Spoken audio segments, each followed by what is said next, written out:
Hello everyone, welcome and welcome back to the EarthtonesGirl Channel. My name is Denise and it's been 3 weeks. Oh my gosh, what an incredible 3 weeks it has been. My last episode, in case you missed it, was a very big announcement. I announced my new book. The cat is out of the bag. Yay, but we'll talk about that in just a minute.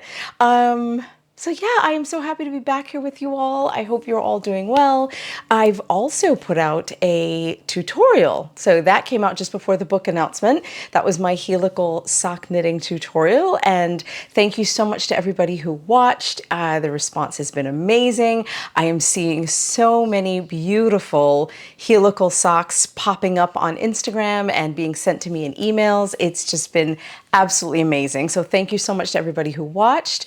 And the one recurring question that seems to keep popping up, even though I did cover it in the tutorial, is do I always stop 3 stitches before the next color change? The answer, as I said before, is yes, I do. That's the way I learned it, so that's what I do, but you can stop 1 stitch before, 2 stitches before, etc. So if you're looking for a more detailed explanation on that, everything in that tutorial is timestamped, so you should be able to find it.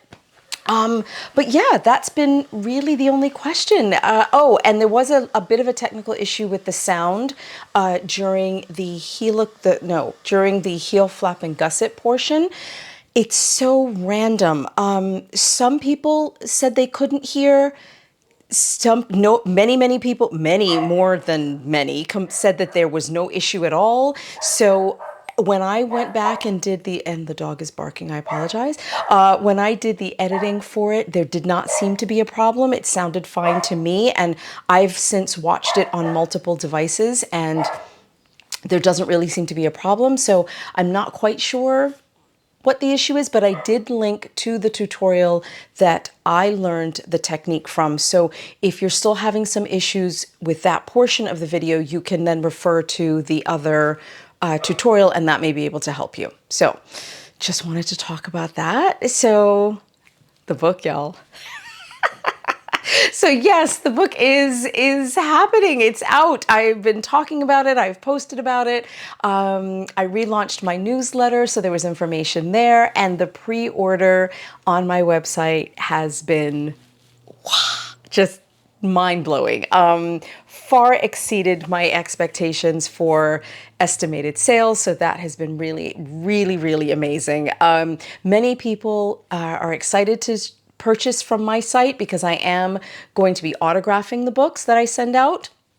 So I'm really excited, and I've already gotten started doing that. I don't have the book copies yet, but my publisher provided me with book plates, which is going to make this process go a lot faster. That way everybody gets their books on time. So what was I had a train of thought and it went right out of my mind. I don't even know. It's been such a crazy, in the best possible way, but an absolutely crazy 3 weeks. I'm working on some author events, some workshops in person at various bookshops. So bookstores or local yarn stores. So a couple of things are kind of in the works. So we'll see. And I will be sharing them in the newsletter. That seemed to be a really great way to get the information out to everybody. The response was immediate. People immediately went to the site when I made the announcement, because I announced here on the channel as well as in the newsletter. They launched within minutes of each other. So the newsletter is a thing that will be happening going forward. So I'm really happy about that. And the pre-order opened on May 21st. That was the announcement date. And the publishing date is August 12th. So, and for those that may not know, because I've actually had maybe 2 questions, and I just feel like I want to just clarify a couple of things. I've had a question from people saying that they've paid for the book, but have not received the book yet. And it's been 2 weeks or 3 weeks. The way a pre-order works, and for those that understand, just you can skip ahead of this. The way a pre-order works is an item, whether that's a book, a pair of shoes, a new whatever, car, whatever it is announced to the public. You are able to go to various websites to purchase, to pre-order a copy. That way it's almost like reserving a copy of the book for yourself or the item for yourself. And then once it has been published or released or whatever the case is, then your copy will arrive in the mail on or close to the publishing date. And by close, it could be a day or two after, but you will then get your copy of my book or whatever the thing is. That's how a pre-order works.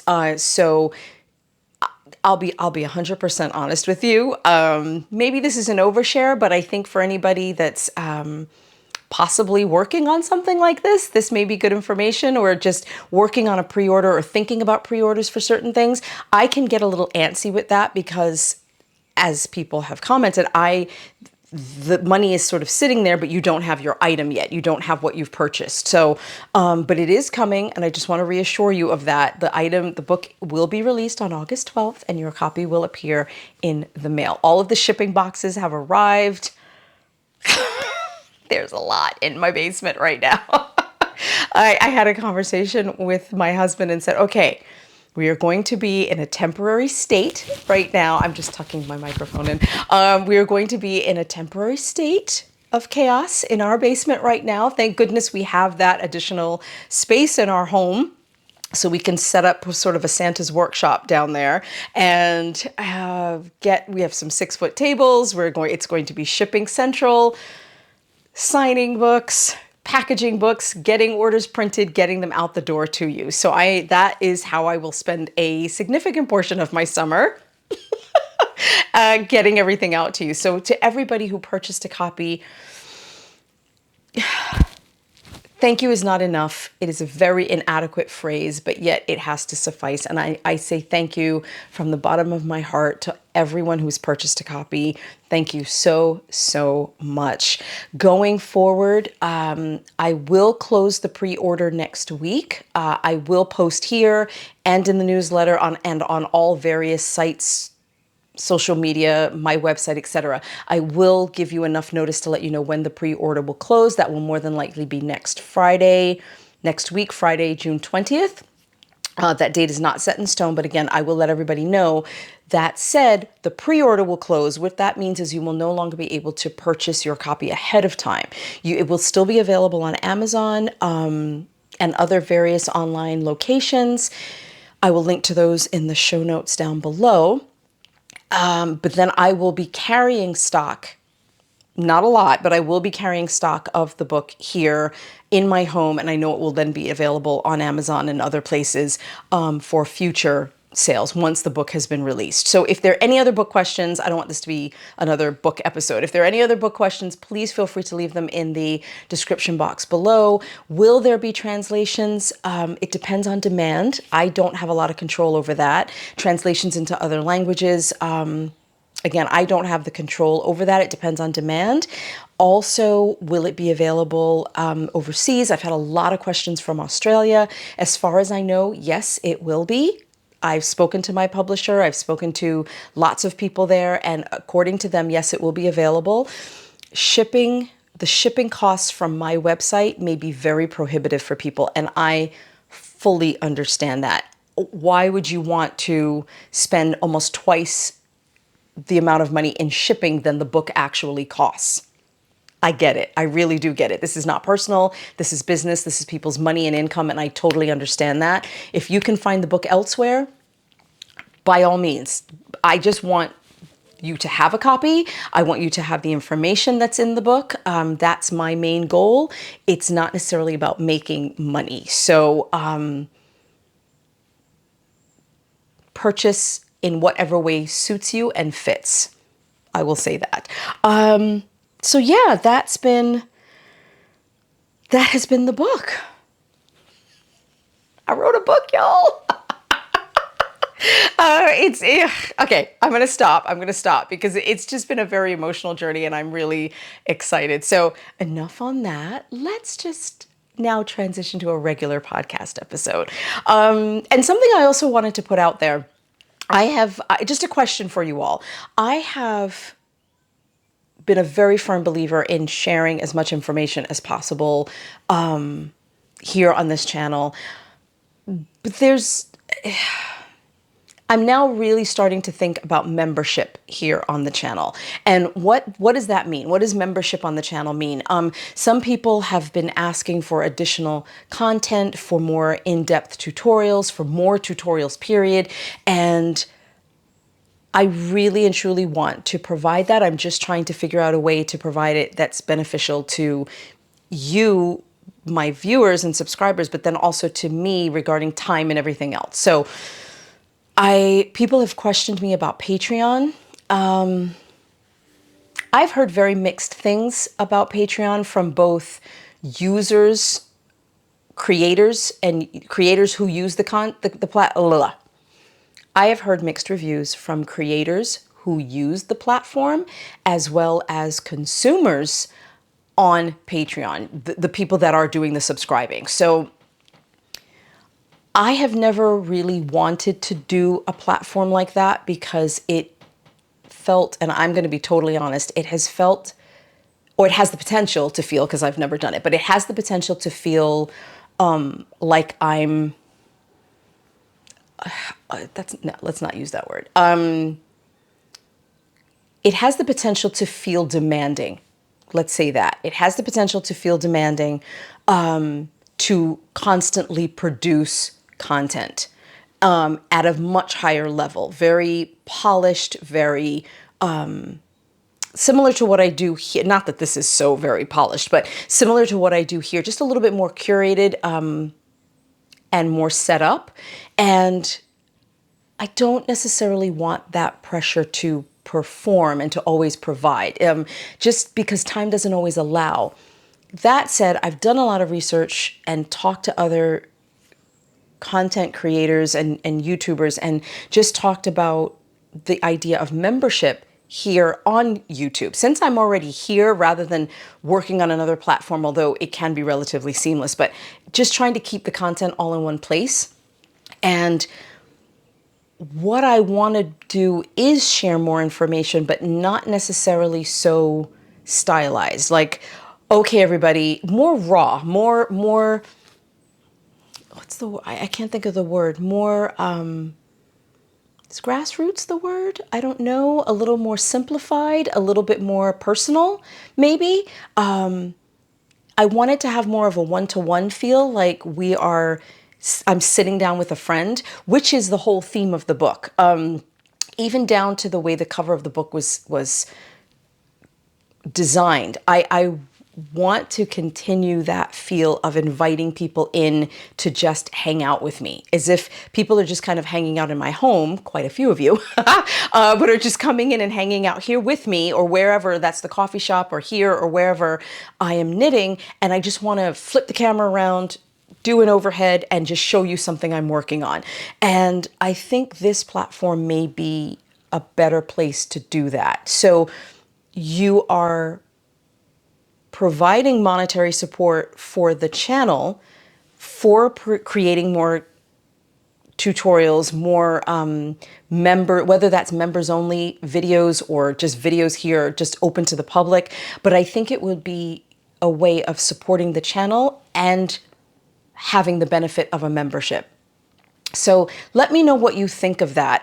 Even now, for example, of course, I'm going to have to pause in a minute to go get it, but I'm working on a pair of socks, so just a current whip right now, and I'm doing a little modification on the heel. It's not necessarily going to be full-on structured tutorial necessarily, or tutorial content necessarily, but it's just to pop the camera on and say, okay, everybody, here's an idea that I'm playing with. What do you think of this? This is how I'm picking the stitches up.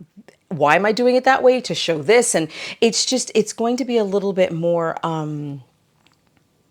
just pop on and share an idea or share a concept, share books. There are a lot of knitting books out there that I want to talk about. A lot of techniques that I have learned from various people on Instagram, for example, that I want to talk about in a little bit more in depth, but then still respect people's content and what I'm like. Yes, they're putting it out there for free, but still have some level of respect for it, and share it here on the channel, but in a different way. Hence the idea of doing membership. So let me know what your thoughts are on that. I'm sure there's going to be a lot of feedback on that, but I welcome it and I want to hear what you think. If that's something that you would be interested in subscribing to, or joining a membership here on YouTube.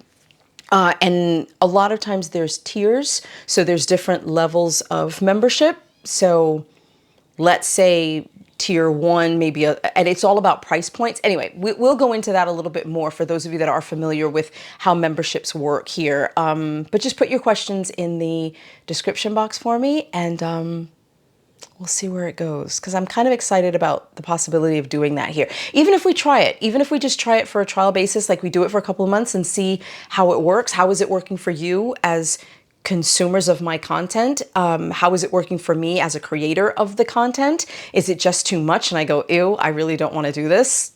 This is not for me. I'm just going to stick with regular podcasting. Or, oh my gosh, this is that in between, that perfect alternative way of sharing more information with you. So let's experiment together. Let's work together and figure out if that's the way to go. Okay. So yeah, let me pause. Let me go grab my whip, and then I'm going to share some FOs with you and books, other books, not mine, that I have listened to. I think I've gone through 4 books since my last episode. My gosh. And the one I am currently listening to, which is just a bomb. It's BALM, not BOMB. So we'll talk about all that in just a second.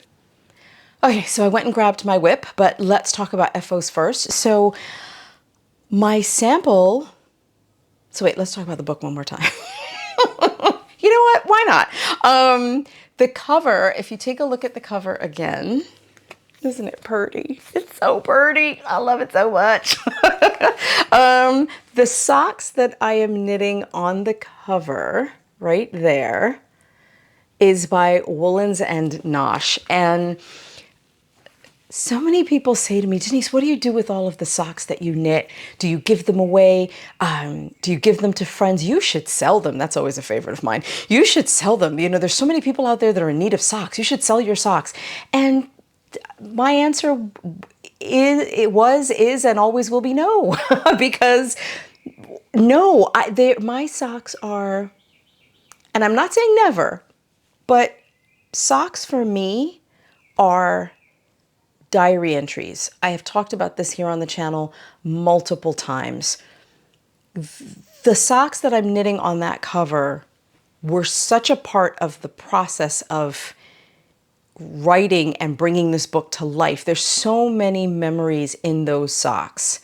Good memories, memories of moments of frustration, moments of tears, moments of absolute joy. They kept me company. They were always kind of in my bag. It was a very slow knit. I would, especially for the cover, I would knit just a little bit or just hold them in a particular spot because I didn't want them to be too far along in the process. So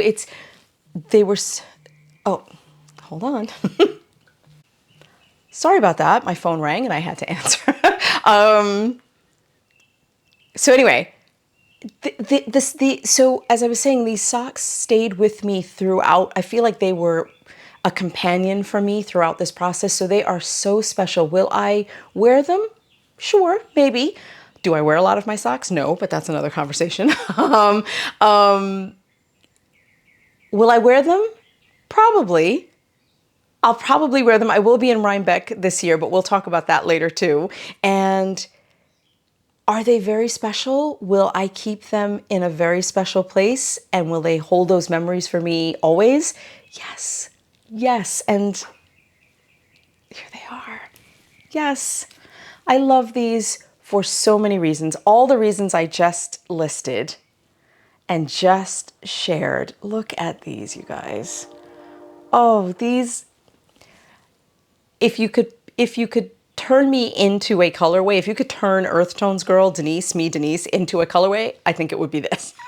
This is just gorgeous. I love these so much. The name of this colorway is also very unique. Michelle, if you're watching, you are so incredibly talented. Just as a dyer, as a businesswoman, as a person, as a friend, on so many levels. And I love this colorway and I'm so grateful to you for creating it.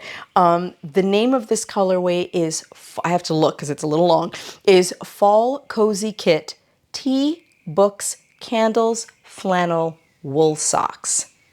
That is the name of this colorway and it could not be more perfect.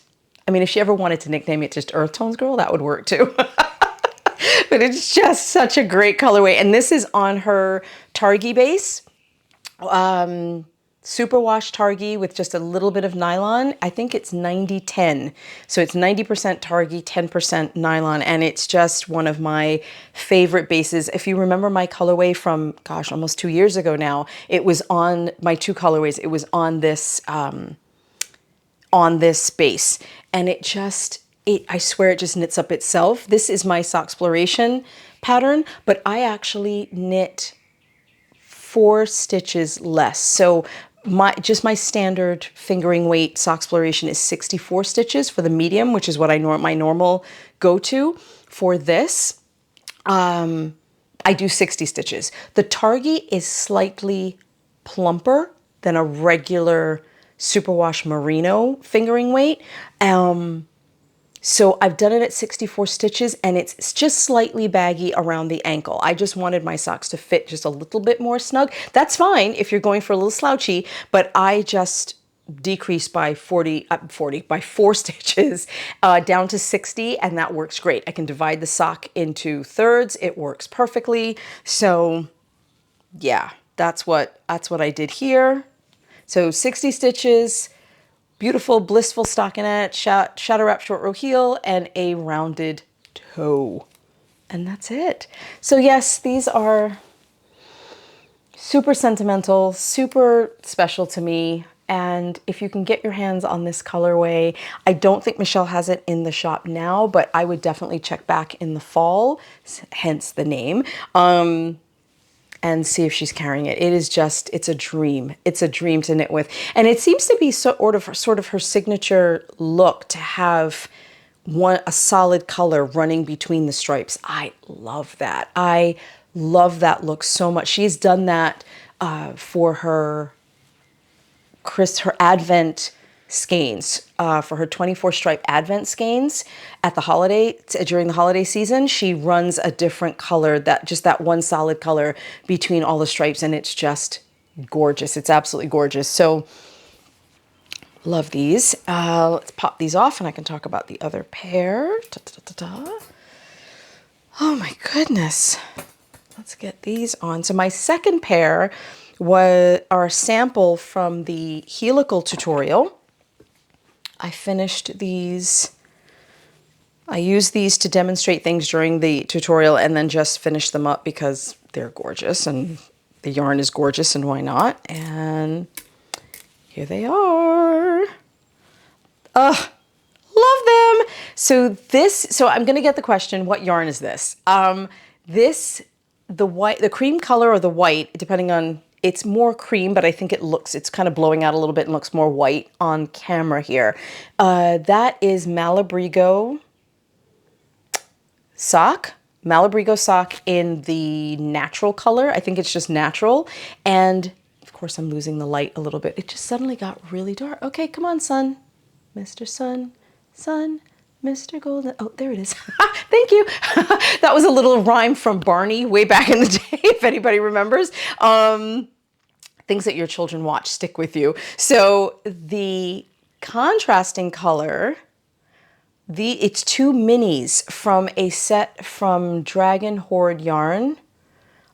Don't have a color name. It was just a fall themed set, and each individual, there were names on the package, but each individual skein wasn't labeled with a name. So I really could not even tell you what these are, but they're just, so here's the more purple one. Oh my goodness, just so like lights and darks. There's so many. I wish you could see this in person because there's so many colors going on. There's even bits of green going on in here. And then you have this, let me pull back a little bit. You've got this colorway, which just looks like Easter eggs.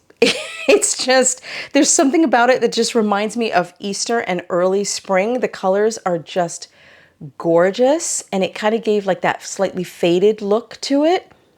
Oh, I just love them so much. And I love that they're more fraternal than identical. Just love them. And this particular one obviously has the heel flap and just a normal heel flap and gusset heel. So those are my helical socks. I love helical knitting so much.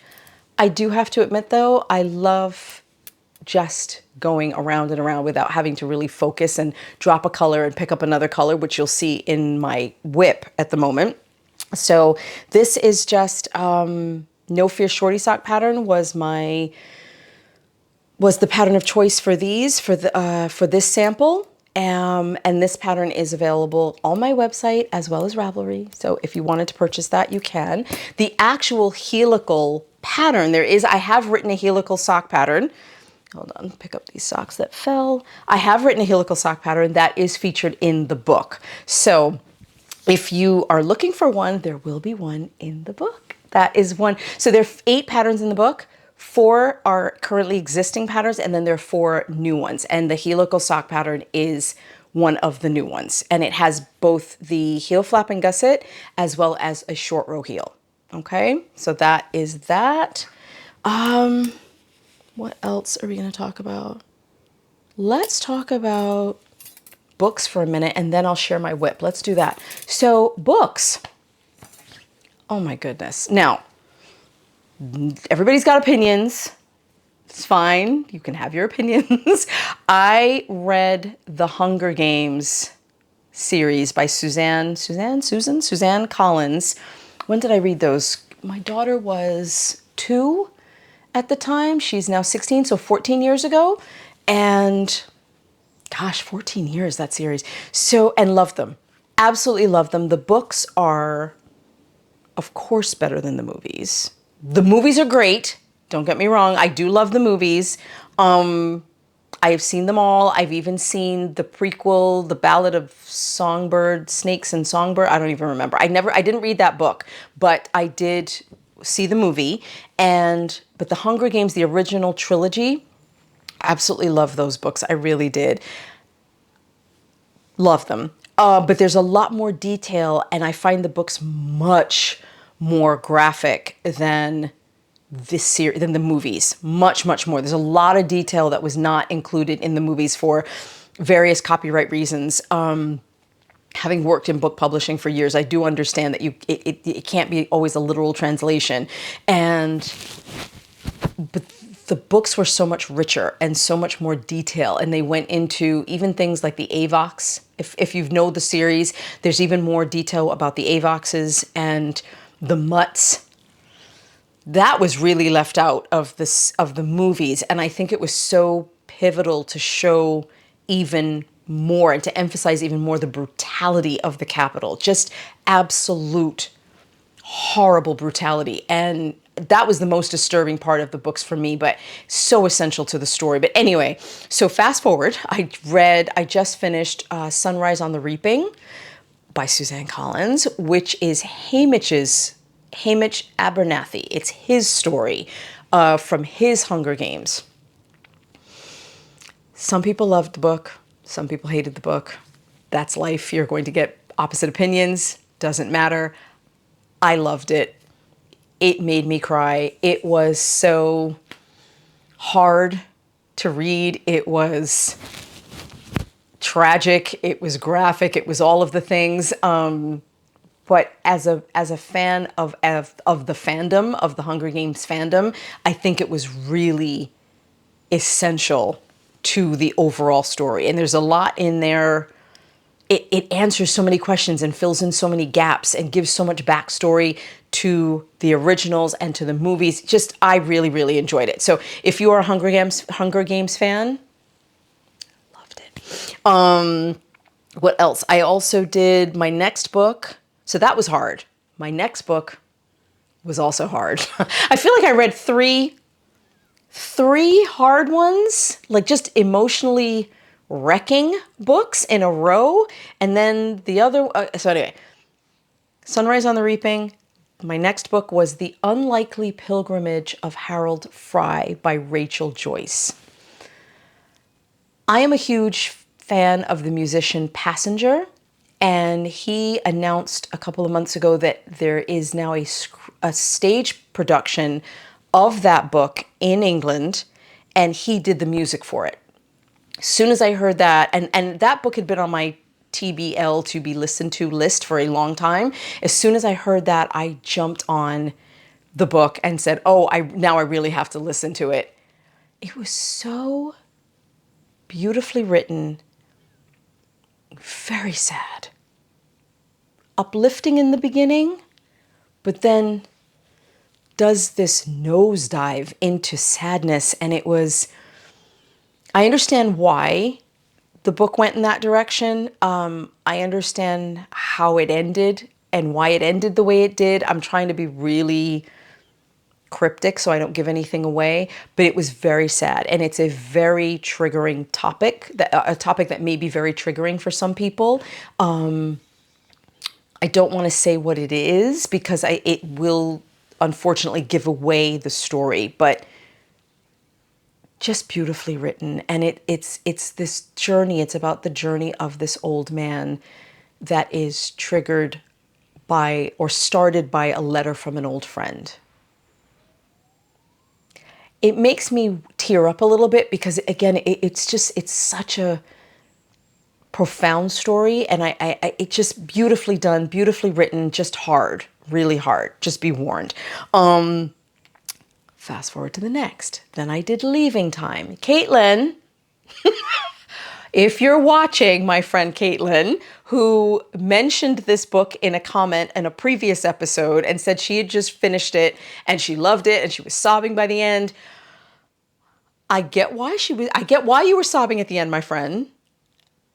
And the twist, I did not see that twist coming. I will give it to Jodi Picoult. So it's Leaving Time is the name of the book by Jodi Picoult. She is a incredible writer. She was also the author of Mad Honey, which I raved and raved and raved about, and still rave about. This one felt very much, the story was great. I'm on the fence about this one. It felt like a bit of a, not propaganda. That's not the word. It was very preachy, and that may not be the right word. I can't think of the word, but anyway, it's in the story, in the book, it is crystal clear that the author had an agenda with this book, talking about the plight of elephants. I know you didn't think I was going to say that. Talking about the plight of elephants. And it is the endangerment of elephants, the treatment of elephants. We have to do better by elephants. Elephants, elephants, elephants. And I thought it was a little, almost too much. I understand where the link comes from between mother and child, whether that's human or elephant. And that tie-in was beautiful. I just felt like the book was trying to sell me on an idea to take up the cause of the elephant. And while I'm happy to do that, it felt very excessive in the book. That's all I will say. That aside, the twist and the story was very good, but also a little bit sad. Just heavy. It was a heavy book. I just found it a little bit heavy. Again, did not see the twist coming. Loved the twist. My jaw literally dropped. It was one of those where I'm listening and I was cooking dinner and I literally had to turn the stove off for a moment because I was going to burn dinner because I wasn't paying attention. It was that much of a twist, and it was really, really good. So I do recommend it, but just know what you're getting into with that one. Next. This is rapid reviews, and I'm going to put pictures in here as I'm going. Next review was, oh my goodness, Song of Achilles, The Song of Achilles by Madeline Miller. I read Circe. I listened to Circe. I always say read, but you know I mean listened. I listened to Circe in 2020. It was May of 2020. And that book was incredible. The writing, the story, the mythology, the main character, the setting, it was just perfection from start to finish. Just one of my top 10. Love, love, loved every minute. I remember listening to it and I was driving home from a very, very painful experience. I listened to it on the way down to Virginia and on the way back, and it was an extremely painful time in my life that I will leave it there. And that book kept me company. And I remember on the ride home almost yelling at my way. I was listening. Waze is like a GPS app for driving, and I was yelling at the voice, like, stop giving me directions. I just want to hear the book. Because I was just at the end. And yes, of course, I wanted to get home. And I was approaching the GW Bridge, and it can get very tricky with different roadways. If you know the GW Bridge going from Jersey to New York, it can get very tricky. And it's very easy to get onto the wrong road. And I know I needed Waze. Even though I've driven that road more times than I can count, I still rely on Waze or some navigation to get me through. And I was like, it just kept in 20 feet, make a left, and in 100 yards, 100 feet, merge right. And I was like, oh my God, just stop talking. I just want to hear. So that was my experience. But again, the book was so brilliant. So I had very high expectations for The Song of Achilles. I didn't like it as much. That's it. Beautifully written, meaning the way she phrased things, her descriptions, it was all wonderful. The mythology was great. A slightly different spin on the story that I know of Achilles, but I just didn't care about the character that much. I didn't really care about Achilles. I loved Circe and I cared about her and loved her and wanted to be her friend and wanted to live on the island with her. But Achilles, not so much. I was like, okay, let's get on with it. Okay, is the book over yet? Is it done? I think I was actually dozing off by the end. I didn't love it as much. And I know that's a very unpopular opinion. If you differ in your opinion and you loved it, that's fine. You don't have to tell me about it in the comments. That's totally fine. I'm not arguing. It just didn't sit well with me. That's it. There is an element of romance in the story. I had no problem with that at all. It was just I just didn't really, I couldn't feel for Achilles. I really couldn't. So there. Is it still worth a listen? Yes, for one reason. The narrator. The narrator, whose name escapes me, I'll put it here on the screen for you. His voice, he has one of those voices that if he read a grocery list, please buy milk, juice, bread, I would be riveted. His voice was beautiful, beautiful, beautiful, lyrical, musical, just incredible. There's some narrators that are just born to do this. He is definitely one of them. So if for no other reason than to hear his voice and the book was long, I think it was 11, maybe 12 hours, somewhere in that range. I think it was between 11 and 12 hours. If you want to listen to this man's voice for 12 hours, it is absolutely worth it. The story, not so much. So there you go. My current read, it's called The Women on Platform 2, and it is by Laura Anthony. I blind dated the book. I was just scrolling through Audible, saw the cover, saw the title, read the description, and I thought, I'm not even going to look at the reviews. I love this description. I listened to the sample. The loveliest Irish female voice, and the brogue is heavy, and I loved it. And I'm on chapter 3, and I am in. Hook, line, and sinker, I am in. And it's based on real events.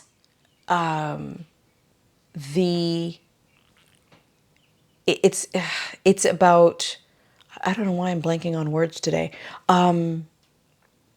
Bringing contraception, the use of contraception in Ireland during the 60s. So it was bringing safe contraception to the women of Ireland during the 60s, and it's that backstory. That is a terrible description, but you know what I mean. And it's just, so far, I love how the story has started. It starts in present day, and then you go back, and it's just absolutely lovely. Loved it. Sorry, I am waxing on and on and on about another little interruption. Sorry about that. I am going on and on and on about these books, but there've just been a lot of them. So have fun exploring. I'm loving this current one. And so now, perfect time to talk about my sock. I am knitting. Here's my little experiment. Let me see if I can hold everything together. Let's do this. These. Lovely. Look at these. Look at this colorway, you guys. I mean, have you ever seen anything so beautiful? This is so also when my daughter was really young, I took a quilting class and I quilted obsessively for years. Years and years and years. And I've always knit, but I paused and took a little break and I went off on a sewing tangent for a while. And this colorway looks like a quilt that's sitting right behind this camera. I'm going to see if I can pull it out and show you, because now that I'm seeing these together, it really does look like it. This colorway is called Scrappy Quilt, and it is by Tiny Human Knits. She is another of my favorite dyers. I don't know where she gets her inspiration for her colors, but she hits it out of the park just about every time. Her yarn base is a superwash merino. It's an 80/20. I don't know where she gets it from, but she's the only dyer that I have come across that uses this particular base. Not that it's an 80/20, but however this is spun, milled, whatever the word is, I've not met this particular yarn anywhere else but Laura, who is Tiny Human Knits, and I love it so much. So this, what I'm doing, if you've noticed, because the name of it is Scrappy Quilt, I decided to start each sock in a slightly different place so that the socks would also look scrappy. See what I did there? And it's just lovely. And actually, when you look at the picture of this colorway on Instagram, she has them set off. She sets, oh my gosh, the stripes are off a little bit so that they will also look scrappy. So I promise for my next episode, I will be much more verbally coordinated, you guys. I think I'm out of practice here. So here is one that I'm knitting. Look at that. Is it going to focus? Focus. There we go. And I decided to use my Alacrity. There we go. I'm using my Alacrity Socks pattern, which has the garter stitch heel flap and heel turn. And let's go back in and I'll show you the edge. Will it focus on the edge? It's trying to focus on my face. There we go. I don't know if you can see that the slip stitches. Sorry, you guys, my battery died. That's how much I'm yakking today. My battery just totally gave out on me, so I apologize. Not sure where I left off, but here we go. So what I was saying, this is my Alacrity Socks pattern with a garter stitch heel flap. And what I've done here on the edge, I have decided to twist my slip stitches by slipping with the yarn in the front. So let me see. So as I'm knitting, I know the camera's facing the wrong way, but as I'm knitting, I'm keeping the yarn in the front, slipping, and then bringing the yarn around to the back. And then I keep going across with just knitting every row. And as I'm going to continue now for a moment, and that gives that slightly twisted edge. And what I'm going to do, well, you'll see, because I'll share the finished socks in the next episode. I'm just playing around with a little modification. Once I have completed the heel flap and the turn, what I'm going to do is pick the heel flap stitches up as if to purl instead of as if to knit. What that does is that ridge, this ridge of twisted slip stitches will be on the outside of the sock instead of on the inside of the sock. Why? Because I can. Why? Because I've done it once before years ago and it looked gorgeous.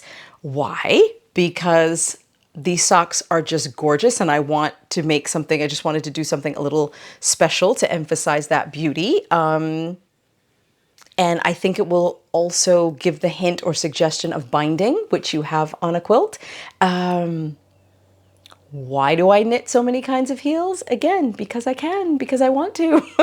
That's the fun of knitting. It's experimenting. Experiment, experiment, experiment, because why not? So I will share these finished socks with you. Again, this colorway, this stunning, stunning, stunning colorway is Scrappy Quilt by Tiny Human Knits. And you know what? I am going to grab the quilt. You know, I'm not even gonna turn the camera off. I'm just gonna run off camera real quick and grab the quilt.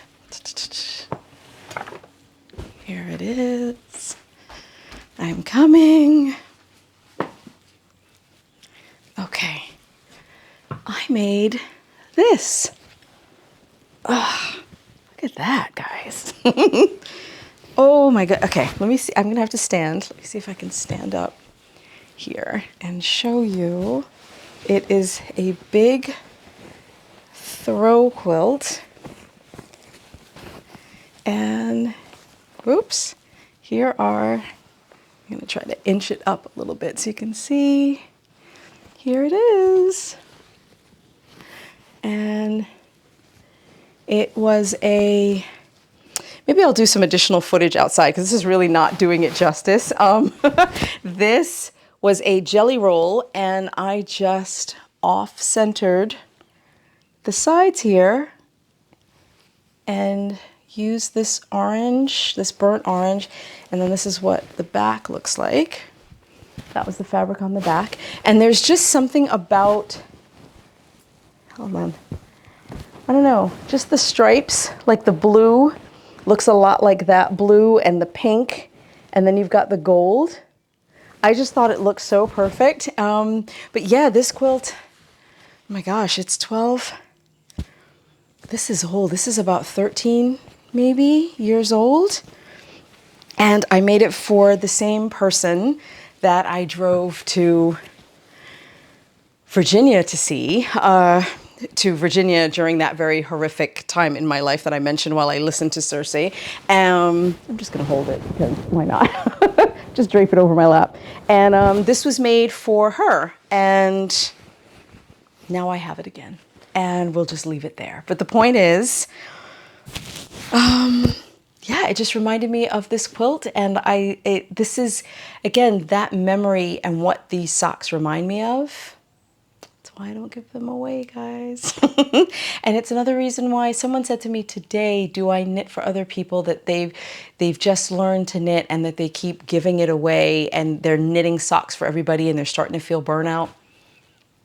Then stop. If you don't want to knit for others, don't. It's really okay. There's no knitting police. It's not written anywhere that says once you have acquired the skill of knitting, you are now obligated to provide knitted garments to all of your friends and family. That is not written anywhere. Nowhere. Whether that's sewing, knitting, crocheting, whatever it is, you are not obligated to give anything away. If you just want to do it for you, that's okay too. That's what I do. And I don't feel an ounce, not even this much. Notice my fingers are together. I don't feel any guilt at all as a wife, mother, friend, sister, daughter, niece, cousin. I give so much away. Knitting is mine, and that's okay. I will occasionally, if someone sees me working on something and they really like it, and I honestly don't have that much of an emotional attachment to it, sure, they can have it, no problem. And sometimes, no, you can't have it. Will you knit me one? No, I don't have any more of the yarn, and that's okay too. So just throwing that out there. Beth, if you're watching, It's okay to say no. It's okay to say no. Oh my gosh, you guys, this episode was really long, but I have not been here in a while, so I hope you have enjoyed this. Next episode, we will talk more about, I will be sending out a newsletter with information about the close of the pre-order. We will be talking about my Rhinebeck sweater. I will be signing the book in Rhinebeck, at Rhinebeck this year, this coming October. I've already booked my hotel room. Woohoo! So I'm very excited about that.